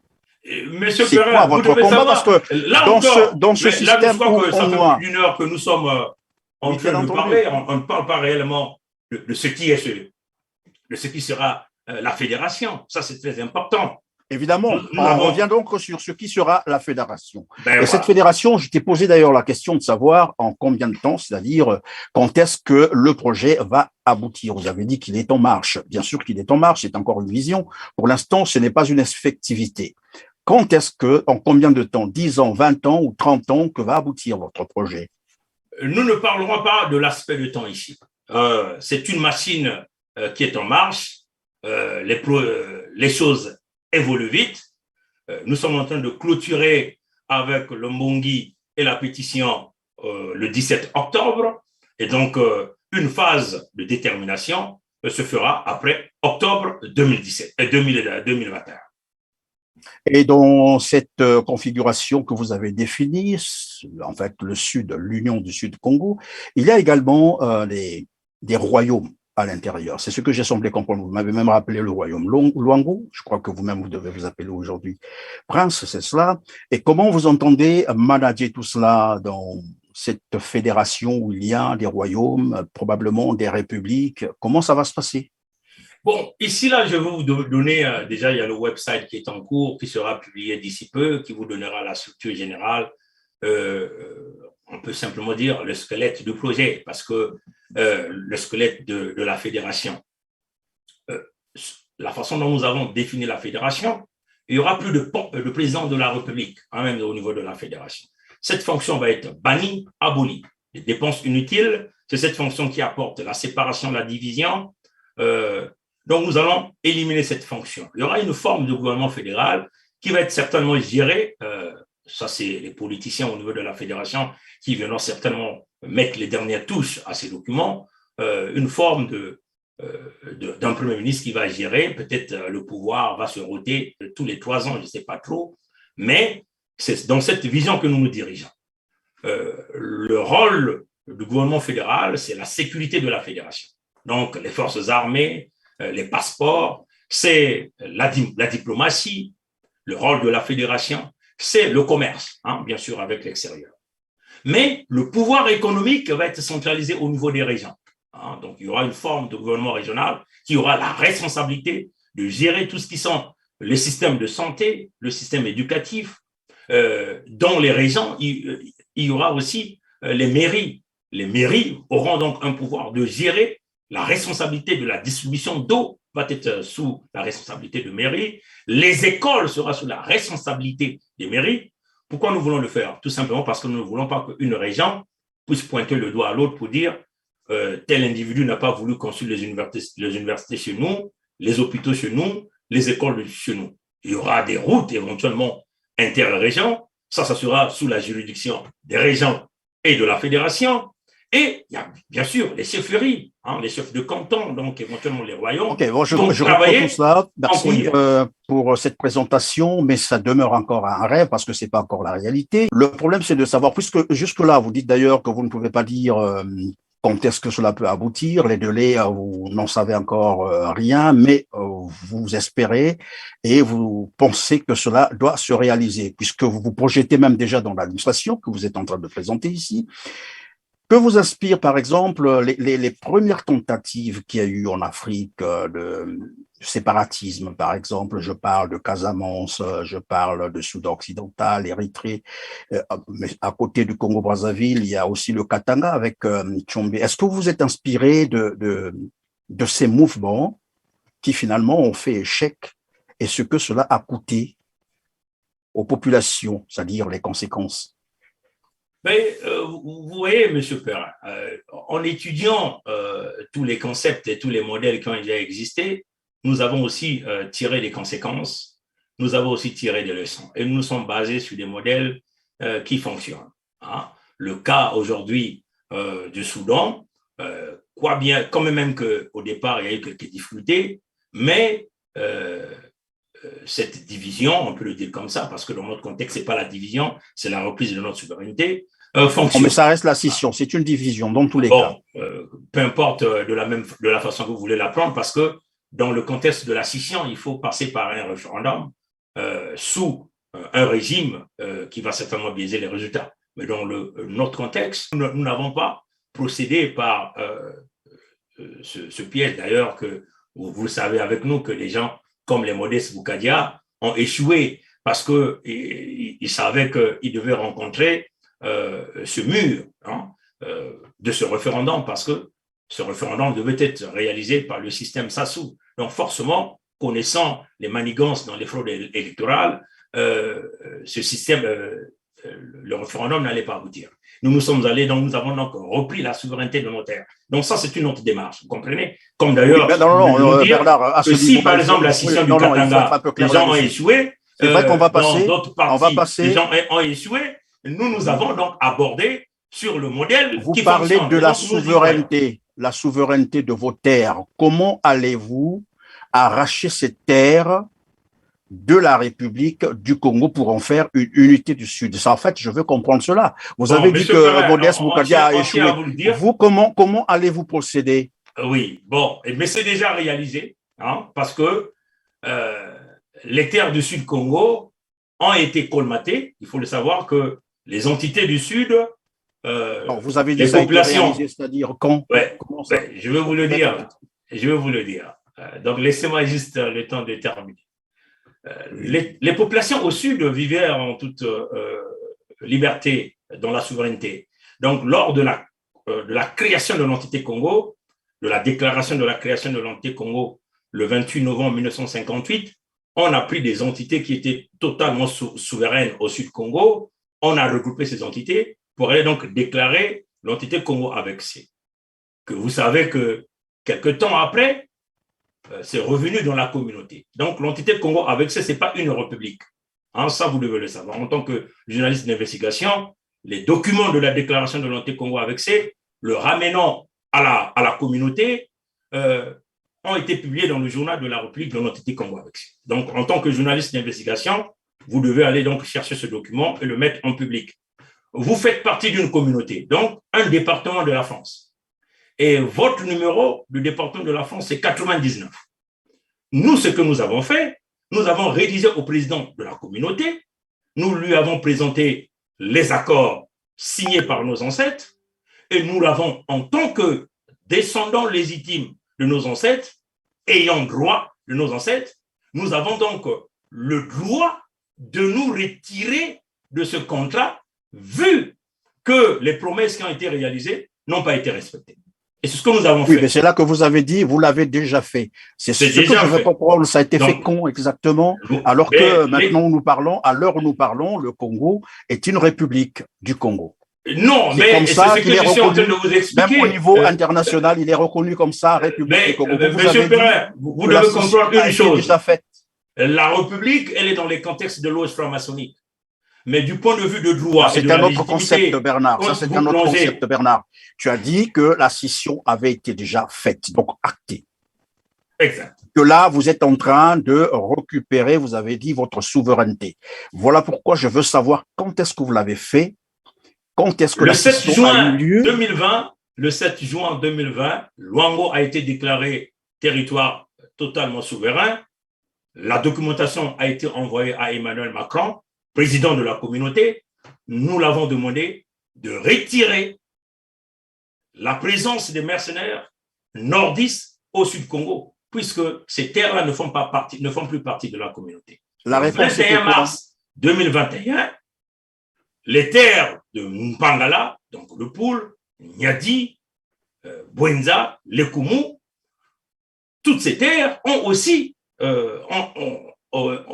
déclaré leur souveraineté. Tous les documents ont été envoyés à M. Macron, réception, retour par correspondance. Donc, il nous reste maintenant la souveraineté physique. Bernard, qu'est-ce qu'on a dit? Qu'est-ce que la France a dit? Mais la France a pris acte. La France a pris acte. Hein? La France a pris acte. Et c'est cela, M. Perrin. Prendre acte n'est pas une décision, Bernard. Bon, d'accord, M. Perrin. La France a pris acte. Est-ce pour autant, aujourd'hui, on peut parler de l'Union du Sud, alors que maintenant nous parlons, à l'heure où nous parlons, au Congo, si vous partez, le Congo, c'est la République du Congo est reconnue comme telle, même au niveau international. Voilà pourquoi je veux comprendre finalement les effets de cette prise d'acte par la France, comme vous le dites, a changé quoi sur le terrain? Qu'est-ce qu'on peut constater, évidemment, pour croire en ce que vous dites, que le Sud Congo a été acté? Bon, M. Perrin, je crois que si l'acte que nous avons réalisé en sortant les terres du Sud Congo de la communauté, hein, vous dites vous sortez, ça la République. Moi je veux comprendre. Vous sortez les terres. Si l'acte que nous avons... C'est ce processus que je veux comprendre. Comment vous c'est ce que je suis en train de vous expliquer. Laissez-moi le temps. Je vous en prie. Je vous en prie. Si la documentation qui avait été envoyée au président de la communauté en lui informant que, vu les accords que vous avez signés avec nos ancêtres entre 1881 et 1884, le non-respect, vu déjà nos ancêtres ne parlaient pas votre langue, vous avez arraché nos terres, vous avez créé une entité Congo avec C, que vous n'avez jamais accordé la souveraineté, déjà l'indépendance, et que l'entité Congo avec C est repartie dans la communauté. Nous, en tant que descendants ayant droit des terres du Sud-Congo, nous récupérons les terres et nous nous déclarons définitivement souverains. Ça a été informé. Le président de la communauté a pris acte. Nous avons donc initié la pétition. La pétition, c'est bien écrit dans la pétition. Il ne nous reste plus que la souveraineté matérielle, palpable. Comment allons-nous avoir la souveraineté matérielle, palpable? C'est là la question. C'est de sortir l'armée d'occupation, les forces d'occupation sur nos terres. En faisant quoi? Voilà la démarche. Et c'est écrit noir sur blanc sur la pétition, monsieur Perrin. Si vous avez eu le temps de lire la pétition, il est écrit la pétition, noir sur blanc. Quand je lis, c'est pour ma connaissance. Mais lorsque je suis sur le plateau, c'est pour l'intérêt de nos téléspectateurs. Donc, voilà pourquoi je vous pose des questions. La pétition ça a été écrit clairement que nous voulons que notre peuple puisse soutenir la pétition pour sortir les forces d'occupation sur nos terres. Et notre peuple apporte un engouement et une fois que la pétition sera fermée, nous sommes dans la légitimité pour aller chercher toutes les forces nécessaires de sortir les forces d'occupation au Sud Congo. Voilà la démarche, M. Perrin. Mais vous pouvez comprendre avec nous que la souveraineté ne se donne pas. Mais puisque la souveraineté s'arrache, donc si j'ai bien compris, vous voulez engager le Congo dans un conflit, c'est cela? Mais écoutez, M. Perrin, mais je crois que les nordistes vous ont déjà engagé dans une guerre secrète depuis 1997. Quand vous aviez des gens qui viennent faire la guerre par le biais de coups d'État en amenant les armées étrangères dans votre entité, c'est déjà eux qui vous ont engagé dans la guerre. Quand vous avez des gens qui créent un génocide alors qu'ils sont en alliance avec Ntoumi, sous prétexte de dire qu'ils vont chercher Ntoumi, vous comprenez bien qu'ils vous ont déjà amené la guerre. Nous sommes dans la légitime défense. Quand vous avez des gens qui vous vendent vos terres, qui pillent vos ressources naturelles, qui sont en train d'exterminer votre peuple, vous voyez bien que c'est eux qui vous ont amené la guerre. Nous sommes dans le contexte. Non, mais évidemment, Bernard, voilà la question que je voulais te poser. Donc, pour toi, il est plus facile de mener une guerre de libération ou de scission que de chasser un dictateur, c'est-à-dire un système politique. Monsieur Perrin, je crois que vous ne pouvez, dans ce contexte, parler de système d'un dictateur. Il s'agit d'une guerre secrète, une guerre silencieuse que le Nord a imposée au Sud.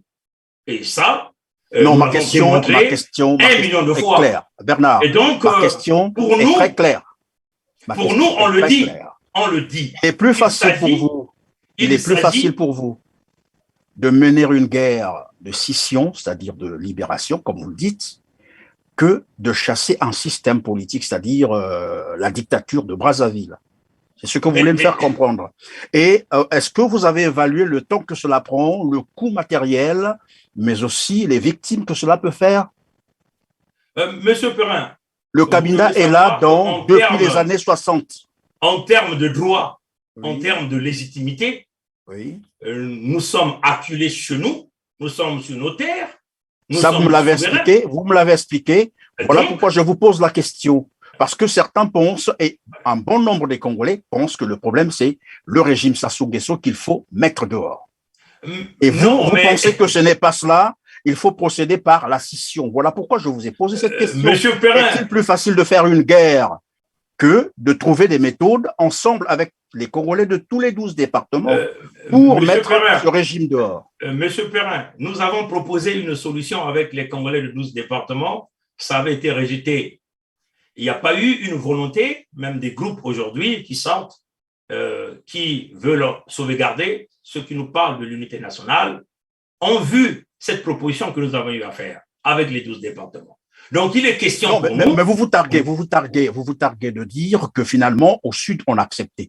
Pourtant, dans le même temps, vous pointez même des traîtres. En fait, ce ne sont que les gens qui ne souscrivent pas à votre projet, que vous croyez que ce sont des traîtres. Et là, j'ai besoin de vous poser une question, de savoir comment êtes-vous arrivé à évaluer cela, que toute la partie sud du Congo est d'accord avec vous. Parce qu'au bout du compte, c'est ce que je constate malheureusement, que vous êtes en train de parler au nom d'un peuple ou des peuples qui, en réalité, eux-mêmes n'ont pas connaissance de ce que vous êtes en train de faire.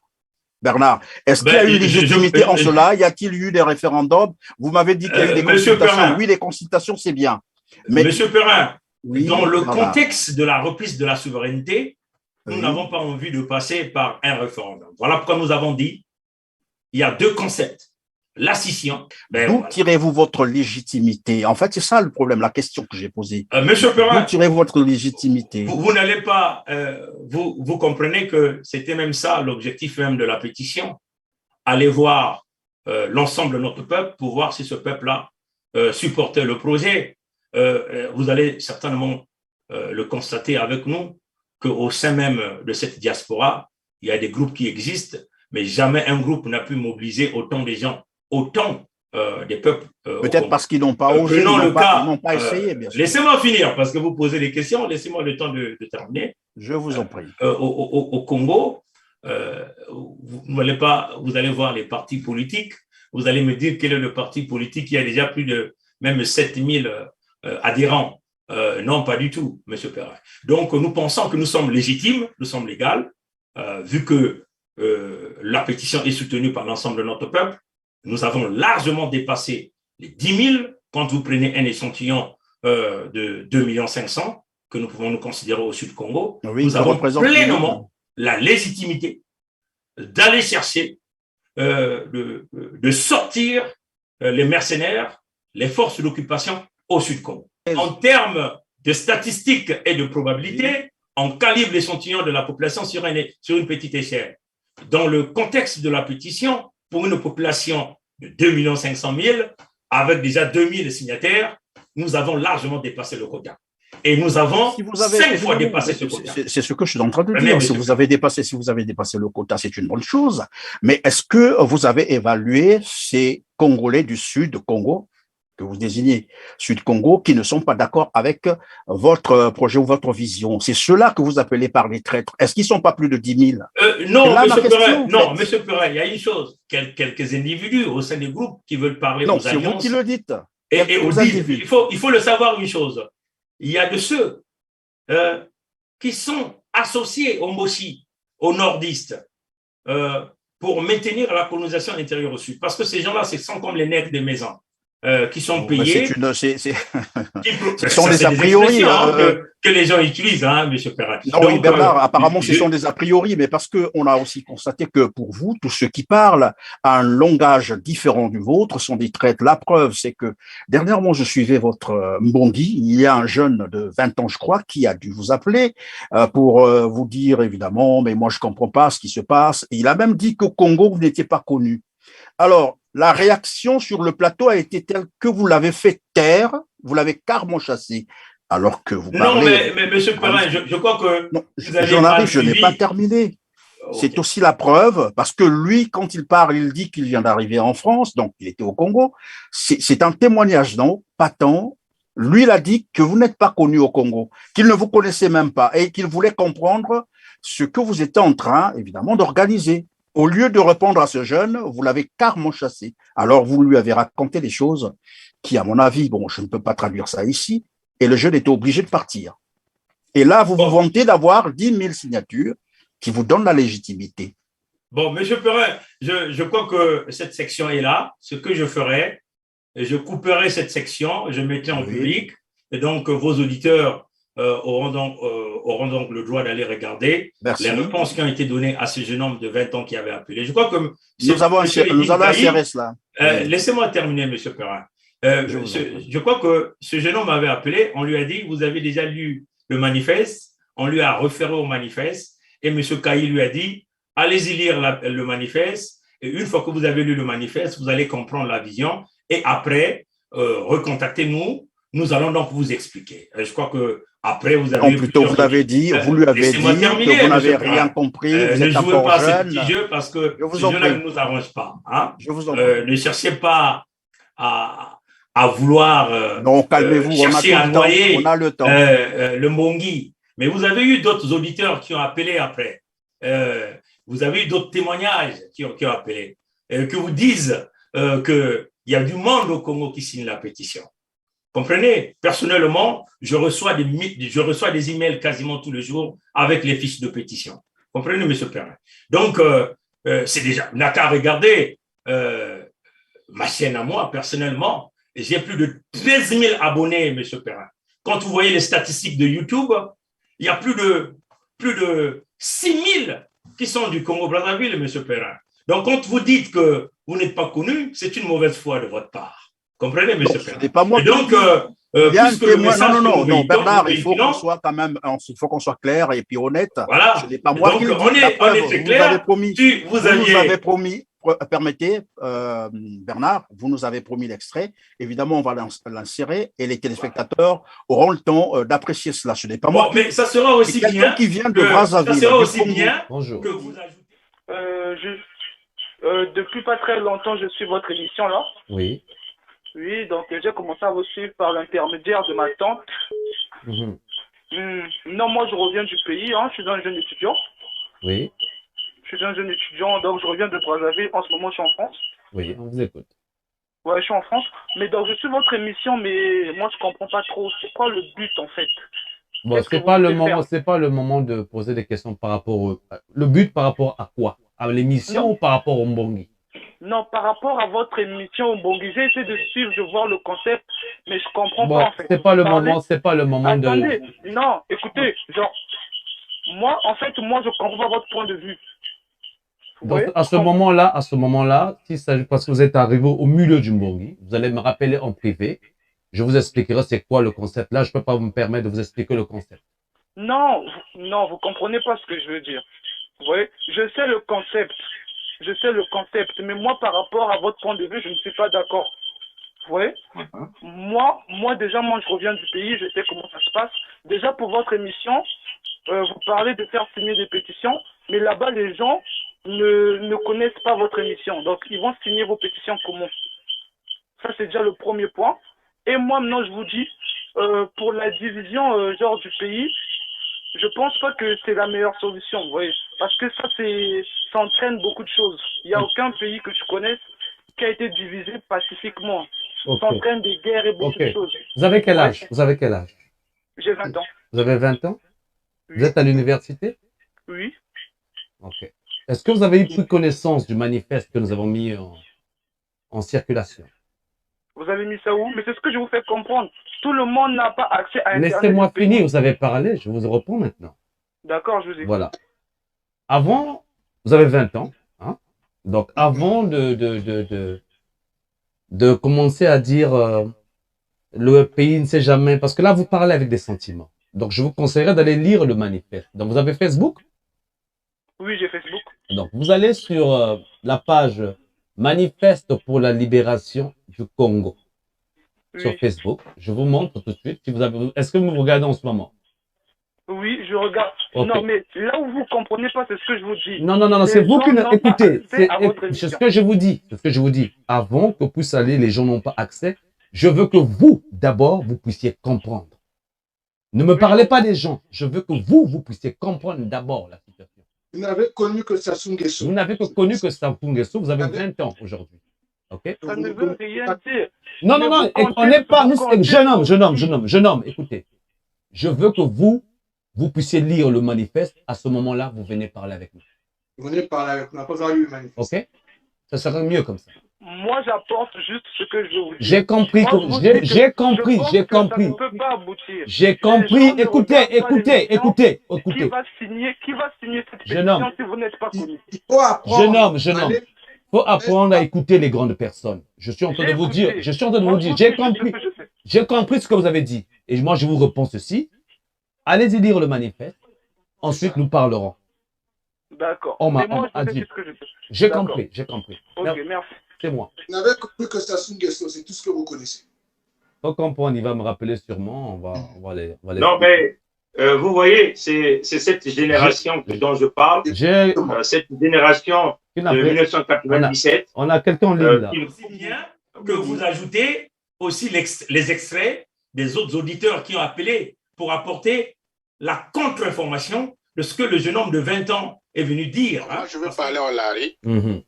pour répondre à ce jeune garçon qui vient de dire qu'on ne connaît pas cette émission. Voilà, ceci, cela. Il est étudiant, il a 20 ans. Mhm. À 20 ans, tu ne peux pas connaître l'histoire du Congo. Ça, c'est la première des choses. Donc, il ne connaît même pas la conférence nationale souveraine. Il n'était pas né. Il est venu, il dit que l'émission n'est pas connue au Congo. Mais par contre, il fallait lui dire le nombre de gens qui ont déjà signé au pays. C'est un grand nombre. Cela veut dire que donc, au niveau du pays, nous sommes suivis. Vrai ou faux? Tout à fait, tout à fait. Mais bon. Et il lui dit que l'émission n'est pas connue, les gens ne suivent pas l'émission, écoute. Il a sillonné dans tous les quartiers du nord ou du sud. Il y a même des Mboshi qui signent. Il y a même les gens du sud qui signent. Alors, des gens comme ça, il ne faut pas les répondre. C'est des idiots. Excuse-moi de prononcer ce mot-là. Tu ne connais pas l'histoire du Congo. Il n'est même pas né pendant qu'il y avait conférence nationale. Aujourd'hui, il a 20 ans, il est venu en Europe. Vous ne savez pas quelle mission qu'il a. Quelle est la mission? Pourquoi il est venu en Europe? Les bourses, on ne les donne pas à n'importe qui. Lui, il a reçu la bourse pour venir étudier en France. On ne sait pas quelle est la mission. Après ça, quelle est la mission? Parce qu'un jeune homme de 20 ans, comprenez bien avec nous qu'il est né dans les années 97, bien après. Donc, ils ne connaissent que ça. Cela veut dire qu'il n'a rien. C'est cette génération qui n'a pas vraiment la bonne information. Parce que cette génération ne connaissent que ce régime, que ce système, que ces mêmes individus. Ces gens-là ne connaissent pas l'histoire même de l'entité Congo avec C. Et nombreux de cette génération découvrent l'entité Congo avec C à travers les productions des vidéos que vous faites, que nous faisons, que tout un chacun de nous fait. Et c'est là où cette génération tire des sources d'information. Donc, quand un enfant de 20 ans appelle, non, nous ne l'avons pas jeté. C'est vrai qu'il y a eu une petite tension parce que apparemment le jeune homme ne voulait pas écouter les instructions et on lui a demandé, écoutez, on va vous adresser, on va vous renseigner, on va vous guider. Mais cela ne peut pas minimiser tout le travail. Hein? Vous connaissez bien, vous le savez bien avec nous, que évidemment, à l'opposé, Bernard, vous donne les statistiques de ce que vous avez dans votre chaîne. Moi-même, personnellement, plus de 6 000 abonnés dans l'entité Congo avec C. Vous comprenez, M. Perrin? Donc, déjà, quand vous avez un enfant de 20 ans, vous dites cette information par rapport aux statistiques que vous avez, vous comprenez bien que cette information ne peut pas être juste. Oui, mais le problème, c'est que vous êtes en train de minimiser ce jeune de 20 ans qui, en réalité, est à l'âge de comprendre un certain nombre de choses. Non, mais vos réponses, c'est cela, parce que vous pensez qu'il a 20 ans, qu'il ne connaît absolument rien. Alors qu'on apprend, ce n'est pas l'âge qui fait la sagesse, ce n'est pas l'âge qui fait l'intelligence. Moi, le jeune homme a été très bien guidé. On lui a dit d'aller lire le manifeste, on lui a guidé au manifeste, et on lui a même promis, une fois que vous avez lu le manifeste, revenez ici. Mais moi, j'aurais encore souhaité que vous preniez aussi les autres auditeurs qui ont appelé, les autres auditeurs qui ont parlé de tout le monde qui signe la pétition au niveau de l'entité Congo avec C. Mais c'est difficile. Donc, vous ne pouvez pas prendre cet exemple pour essayer de détruire cette journée de Mbongi. Non, ce n'est pas question de détruire. Appelants. Comprenez, monsieur? Non, Bernard, s'il te plaît, ce n'est pas question de détruire. Je vous ai dit qu'au départ, nous posons des questions et pour nous, il n'y a jamais des mauvaises questions. C'est à vous de répondre à nos questions. Et alors, donc, je vous ai posé cette question mais simplement parce que ça me fait penser à quoi exactement? C'est qu'il y a des appels qui sont filtrés. Les seuls appels qui vous intéressent sont ceux qui viennent vous dire c'est bon, allez-y, nous vous soutenons. Mais dès qu'il y a un son contraire, et ça s'illustre d'ailleurs, la preuve c'est que même ceux qui ne sont pas d'accord avec votre projet, votre vision, vous les excluez, ce sont des traîtres. Mais alors quelque chose a retenu mon attention au cours de ce Mbongi, c'est qu'à la fin, Robert Poiti, je crois qu'on l'appelle, qui vous a ramené un peu à la raison pour dire, alors, si c'est pour venir s'attaquer à une ethnie, je ne viendrai plus avec vous. Alors, cessez de compter sur moi si c'est dans ce cas-là.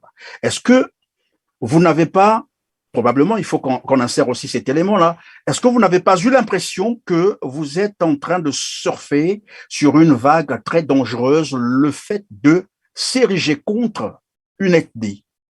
Bon, au lieu de vous attaquer à un régime. Je crois que beaucoup de gens ont été un peu confus par rapport à sa réponse. Mais il avait dit ceci. Si les gens qui nous regardent, parce que ne vous arrêtez pas qu'à ce qu'il a dit, si les gens qui nous regardent, se disent que, vous voyez, ils sont en train de faire le Mbongi, mais ils sont en train de s'attaquer entre eux. Ce que M. Robert Poiti-Pongo voulait dire faisait allusion à quoi? Il faisait allusion à un intervenant d'avant qui a parlé de Larry, qui a parlé de Vili, pour dire, bon, on a un petit souci avec les Lari, un petit souci avec des Vili. C'est là où M. Robert Poitipango a intervenu. Il a dit on doit arrêter de s'attaquer entre nous parce que ceux qui nous regardent diront, vous voyez, ils sont en train de faire le mbongi, ils sont en train de s'attaquer entre eux. Il faisait allusion au qui? Aux nordistes, monsieur Christian Perrin. M. Poitipango a intervenu par rapport à l'appellant d'avant, qui parlait des Lari, qui parlait des Vili. C'est là où M. Robert Poitipango dit nous devons arrêter d'attaquer une ethnie. Mais quelle ethnie? Une ethnie faisant partie du Sud Congo. Parce que M. Robert Poitipango a poursuivi, il a dit ceci. Si de l'autre côté, quel est l'autre côté? Mais c'est les nordistes, vous comprenez? Donc moi j'aurais sorti, je veux bien que quand vous allez jouer cet extrait dans cette émission, quand vous allez inclure cette section, suivez bien les propos de M. Robert Poitipango. Il dit, de l'autre côté, ceux qui nous regardent diront que vous voyez, entre eux, ils sont en train de s'attaquer les uns aux autres. Entre eux, vous voyez, entre nous qui? Nous les sudistes, nous les ethnies au Sud Congo. Mais l'autre côté, c'est qui? Ben, c'est bien les nordistes. Donc vous comprenez qu'il n'y a pas de confusion. Monsieur Robert Alors, je préfère donc ne parlez pas. Monsieur voilà. Robert Poitipango, même dans les émissions avant, il est clair, il vous dit. Évidemment, dans tous les cas, ou c'est la colonisation, ou c'est la scission. Et Robert Poitipango le dit, bon, on va nous se constituer et vous allez vous constituer. Donc, il n'y a pas d'ambiguïté là-dessus. Donc, s'il n'y a pas d'ambiguïté, je préfère donc proposer cet extrait à nos téléspectateurs pour qu'ils apprécient eux-mêmes. De toutes les façons. Hein? Mon cher Edim, je veux dire une seule chose, que à tous ceux qui nous écoutent, tous ceux qui sont connectés, je vous déconseille de parler, peut-être pas, je ne veux pas dire du bien, mais surtout du mal. Ne parlez pas du mal Bluetooth disconnected. d'un groupe ethnique, quel que soit quoi. Même le bien, je ne vous conseille pas de parler du bien, mais surtout pas du mal. N'indexez pas. C'est pas parce qu'on est 1000 connectés que c'est un lieu ouvert. Non. Ce lieu est fermé. Il y a tout le monde, même si il y a 1000, il y a quoi? Parlons de ce qui va nous libérer. C'est tout. Ne dites pas telle ethnie est meilleure, telle ethnie est mauvaise, non.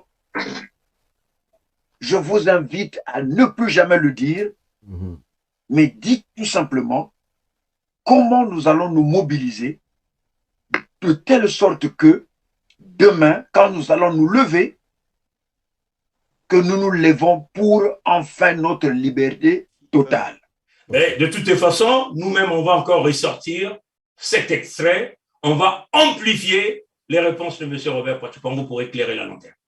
Et on le dit encore, tout individu qui se posera à l'action humanitaire est traite. C'est clair. Ce n'est pas faire allégeance à Pongi. Donc c'est de la dictature, ce n'est pas un... Non, mais M. Perrin, je ne pense pas. Je ne pense pas parce que il s'agit de protéger les populations au Sud Congo.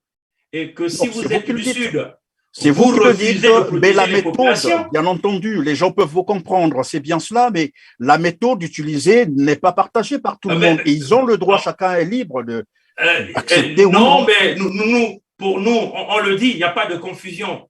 On est dans le contexte humanitaire, mais c'est quoi l'humanitaire? L'humanitaire, c'est le bien-être.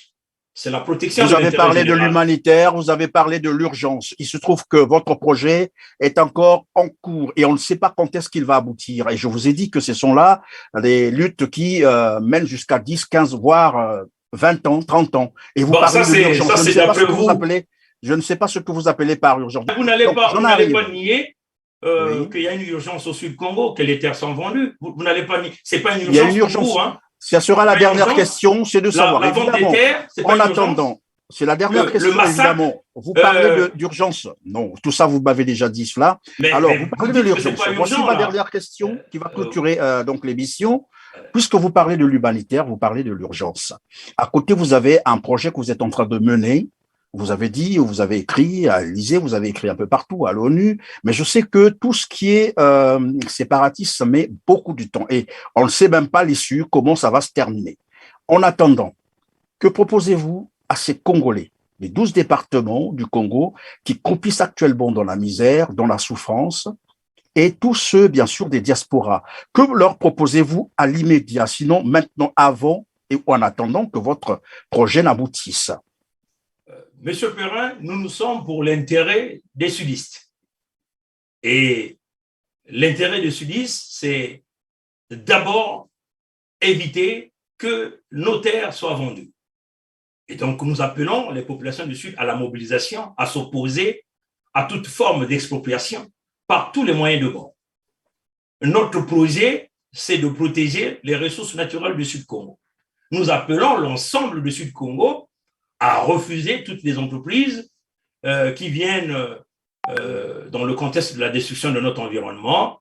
Nous, déjà, comme déjà ça fut le cas là même à Sunda, que nous sommes mobilisés, nous appelons à la protection des Congos. Donc, nous demandons à notre peuple à la mobilisation. Si on commence à tuer ou à s'attaquer à un peuple dans un quelconque district, nous leur demandons, l'ensemble des autres districts doivent se lever pour aller défendre avec les moyens de bord. Nous sommes ici pour l'intérêt des sudistes. Nous revendiquons notre intérêt, nos droits au Sud-Congo. Nous ne pouvons accepter que d'autres individus revenant du Nord-Congo puissent gérer nos ressources naturelles, nous maintenir une colonisation intérieure. Non, ça nous disons non. En tout cas, nous ne proposons rien pour les 12 départements, enfin les 7 autres départements, parce que ces départements ou ces régions ont refusé le projet que nous appelons le manifeste pour la libération des 12 départements que nous avons proposé. Et ici, nous sommes pour l'intérêt du Congo. Et nous sommes très clairs en termes diverses. Bien voilà, c'est la fin de cette émission. Et en définitive, je retiens que vous défendez les intérêts des Congolais du Congo avec K et non avec C. En tout cas, merci d'avoir répondu à toutes nos questions, mais surtout d'avoir accepté notre invitation. À vous, chers téléspectateurs, tout le plaisir a été pour moi de vous avoir compté une fois de plus parmi nous. Restez toujours branchés sur votre canal Teler TV, mais surtout, n'oubliez pas de liker, n'oubliez pas de partager nos émissions pour nous aider à améliorer, bien entendu, nos performances. Je vous retrouve donc très prochainement, Dieu le voulant, peut-être dans le même cadre, pourquoi pas avec le même plaisir. Mais en attendant, portez-vous bien. Merci.